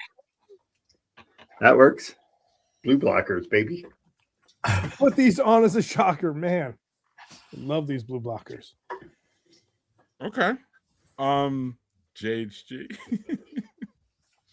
I rarely use this, if ever. I would any of those descriptions that you read off, those would apply. As we said earlier, context is everything. So how you use it, when you use it, that's when it really matters. You said that about all of these, though. Are you more likely to use it now? No. Okay. This is a chill emoji. I've used this. Y'all know I'm a heavy emoji user, and that's why we have this damn segment, because apparently I'm sending missed messages all over the internet, Art. So there you go. Yeah, there you go. There you go. Well done. This is a chilling emoji. I don't know. I rarely use this one. I want to use it more, but the context is key. I don't know. I wonder how the kids can make it a hateful one. Anyway. How they can fuck it all up. All right. So this one here, y'all, is interesting. This is the face with a diagonal mouth emoji. What it means is skepticism, disappointment, and feeling meh. When to use it? When you aren't necessarily angry, but you aren't impressed either, JHG. It's the visual equivalent of saying, well, that's awkward. Or I guess we're doing this now. The vibe is resignation. It's the face you make when the coffee shop is out of oat milk and you have to settle for dairy, Doug. All right, so you want me to go first? I don't know. I guess. Mine, this is almost like the sort of eye roll emoji for me when I use it, like, okay, like, all right. Like, just kind of, like, it's like if you have the face where people are like, that's kind of how I look at that emoji. Like, that's how I use it. But I could see the other things you mentioned, but like for me, that's just how I use this. Like, do you use this one, Doug? I do. This is actually more something where it's like, or like, that was dumb.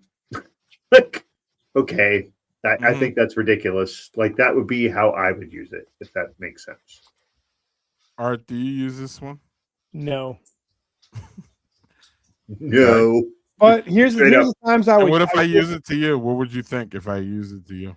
Me? Yeah. What did you say for me to use that to you? That means you are showing me the first concepts of Ned Flanders in the Simpsons character with his mustache being a little askew. 2, you just tried gas station sushi because that's all they had, and you were wondering why you made that life decision. That's a good one. Or you're maybe reenacting or showcasing the weird part in Pulp Fiction when Bruce Willis wakes up and they have someone in a mask. Like, That's JH, Beaumont. JHG, what did you do to make your son send you this? What did I do? What did you send to your son? What did you have, JHG? You take his son's design in Canva. There it is. There it was. Dad, I had to quickly make something for school. Why are you yelling at me? Right. I learned it from watching you, That's Dad. the face I'd give him. Learned it from watching you. Our house. So I'll answer. If I said in our family group chat or our group chat with just them that fuck them, I'm not making y'all lunch, I think I would get something like that. And my kids are adults, so I cuss at them. So. When I see this, I think really, like really. The way that could be used too. Good call. Good call. Yeah, it's one. It's not really a positive one. Yeah, it's in the same wheelhouse, like Doug said, as the eye roll. It has that really, like, what? Are we doing this? Yeah, when y'all talk about news, this is one I like to use. Yeah. What do you want me to say? Like what? Like, yeah, I don't know though. I love this one the best though. So this one takes a lot of my gas. So especially with dumb shit. Oh, yeah, the shrug. You know what that is for me? It's the 2 dots and a straight line across. Like, oh yeah, I use that one a lot. Like, or you can say that. No, I'm just saying that face I use for this a lot too. Yeah, that straight line mouth. Yeah. Yep. All right. Like well, it's getting to be that time.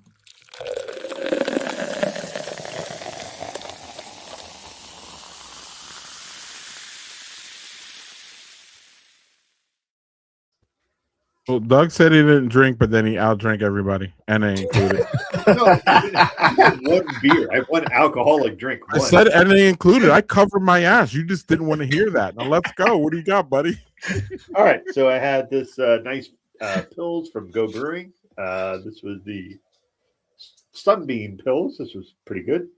Really enjoyed that. I had Evil Twin More Jesus. This is always good because it's fucking excellent, but it's very high ABV. But that was the only thing I had with booze. And then I had this really excellent seltzer, which is a birch sap seltzer that had apple and gooseberry in it. Really cool logo too. Really like the label. Canva. That was the most interesting one to me tonight because I've had the Jesus. Thank you, Art. What was that comment? He called this camp. Wait. Say that again, Dad. Oh, he's being come on, man. All good. Everything was good. Yeah. No, JHG. What did JHG drinking? We didn't even hear what he's drinking. He's got some beer. He came in all late and Art, you can get a buzzer too, dude. You can get this buzzer. Let's go. JC, what did you have so we can get out of here? You're showing up late and holding up the whole show and come on, man, get your shit together. Right. Tell him, dog. We run a tight ship in this. Yeah, we run a real tight ship. Yeah. Real tight. JG, you should have did the thumbs up, right? Because it's I'm about to. And look, right there you go. There's the Nuka-Cola. Aggressive and rude. And you deserve to be dropped for that, right, dog? Oh, whoa. No, we got to play like the Generation Z people. Plus, he was here too long. You should have left after the design shit. What is he doing? I enjoy him hanging out. You left him in here. Listen, I'm too nice to the whites, you know. Like I let y'all hang around. What do you mean, you people? You know. So of course, Doug, it took to the very last minute for me to get a white little dig in there, but you know, I did. It's part of the course, man. You're right about that. Let's let the whites out of the cage here. I didn't mean to. All right. So what were you drinking? Use my power. Apparently, I was racist. So, I get a 0. Always a good draw. Art, save me from my racistness. All right, what I'm going to do is instead of showing what I'm drinking, I'm going to open up a pack of 1989 Pro Set football cards. Damn. We got. Let's do it, baby. Super Bowl 20. Wow. Greg Bell. Oh, my goodness. Alonzo Highsmith. Oh, look, it's Barry no, it's not Barry Sanders. It's Barry James. Stephon Page from the Chiefs. Okay. Alfred Anderson from the Vikings. Look at that. Jeff Bostic from the Commanders, former team. Oh, sweet. Here we go. We got a good one. Marcus Allen, Raiders. Nice. Vesti Jackson. Oh, Jerome Brown, one of the best. Yep. Dan Mills. Dan Mills was excellent too. The kicker, Gary Dan Mills Anderson, but the running back, Gary Anderson. Jesus. Mark Carrier. Bruce Armstrong. And before the Bosa brothers played in the NFL, their dad played in the NFL. So there you go. Oh, yeah. Look at that. Wow. Of course, I had to end up with a white player, right, Greg? I mean, come on. I mean, what are you going to do? I would like to point out that Jeff Bostic was a South Carolina Football Hall of Fame inductee. Look at that. Where'd you get that? Where'd you pull that trivia from? Google, baby. He was also inducted into Redskins Ring of Fame. How about one pack? One more. Let's do it. One more. Let's do it. Here we go. Let's see who we got. Hoops. Doug will love the hoops. Yes, I will, because I might know some of these guys, actually. Mark Eaton. I know Mark Eaton. Del Harris, coach card. There we go. Ricky Pierce. Pierce, baby. It's like okay. So there's all here. these. Look, coach and player from the Bucks. Then you got Larry Nance, very formidable player for the Cavs. And who's up with him? Oh, look at that. Lenny Wilkins. Dude. Hall of Fame coach. Stacey King. Sky King, baby. Scottie Pippen. Scottie Pippen. Nice. Nice. One of the greatest logos of all time. Yes. That's a good logo, ain't it, JC? Yes. Randy Brewer. I don't know who that is. Derek McKee. I know Derek McKee. Joe Wolf. Okay, one of the best names in basketball of all time. Mookie Blaylock. Playing for the Mookie. Rick Smits, the Duncan Dutch. No, wait. Yeah, it was the Duncan Dutchman. He was a Duncan Dutchman. Dutchman. Oh, great. Roy Sparrow from the Kings. That Kings logo, where is it? That Kings logo is pretty, that's pretty good. That was not in That's sweet. Yeah, that's underrated. And last but not least, the man who ripped out the New York Knicks hearts in so many different times, Red Miller. Look at his glamour shot in the back. That's a great goal.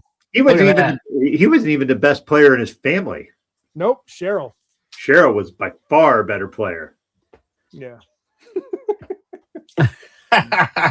Also, there was what was the one guy you said? God damn it! Oh, it was Mookie Blaylock. Also, the inspiration for the name of Pearl Jam's breakout record 10 because of his number. Oh, nice. Yeah, they love Mookie Blaylock, so they named their first album their breakout. Can't get any more whiter than that. Yeah, you're welcome. knowing random facts about Pearl Jam. Hey, I want to get this backed up by Imani. Imani backs me up, so fuck you with your white trash. Maybe he was saying yep to my comment about you can't get any more white than that. Maybe he was. I was thinking it as a white guy. I would assume that it was about me. So yes, you're white about that.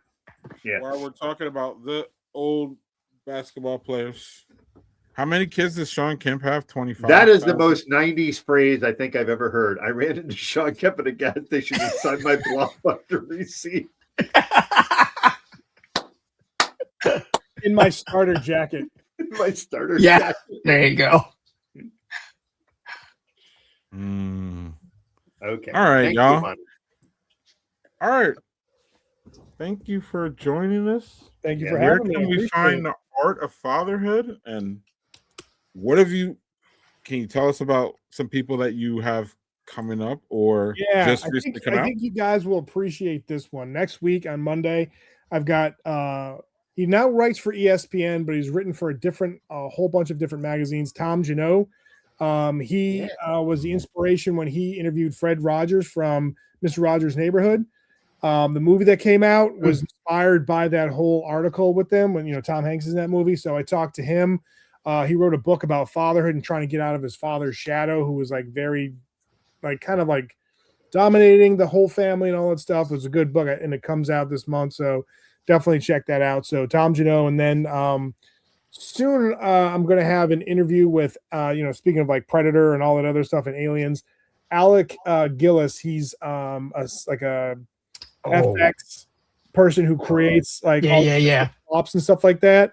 He's awesome. We talked for about an hour. His one of his daughters, he's got 4 daughters. One of his daughters works with him and stuff. They worked on a movie together, so that's going to be coming up as well. So those are the 2 things to look out for. Nice. Very nice. Nice. And next week, I'm pretty sure we have this guy. Nice. What, Doug? No, What? I just was like, I am so bad about checking who we have on next week. So I was like, who do we have on next week? And I'm like, I should know all this because I'm part of the fucking show and I never check. Now you're making me double check because I question myself. I'm sure. Oh no. My God. No. Victor's in 2 weeks, y'all. Next week we have March Madness with Manny. Oh, March Manny Madness. Boy.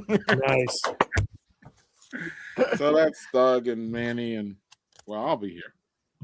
And until then, Harry Porter. Oh, dude. Pack? There's another pack too. Let's see if there's anybody. Oh, like Larry Brown. Twice. Yeah. But an earlier pack too. Oh, sweet. Larry Brown's a Hall of Famer. Oh Curse my Rambus. Oh my God. Wow. Phoenix Rambus. Oh my God. Dana Barros. Oh, sweet. Last one. And on one of the. Oh, Nice.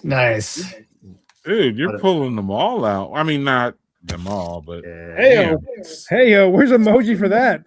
Hey now. Eggplant. No, it's this one, right? This one. I'm cool. Right. Sure. That's when you use that's emoji when you get out of your timeshare. I was gonna say sell a boat. You know what I mean? Or you're posting your dating profile with a fish.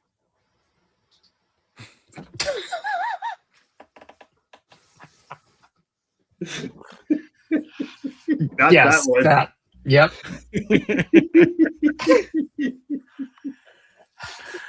All right, y'all. A big difference when I drink and when I don't have booze because I'm still a fucking ridiculous idiot. But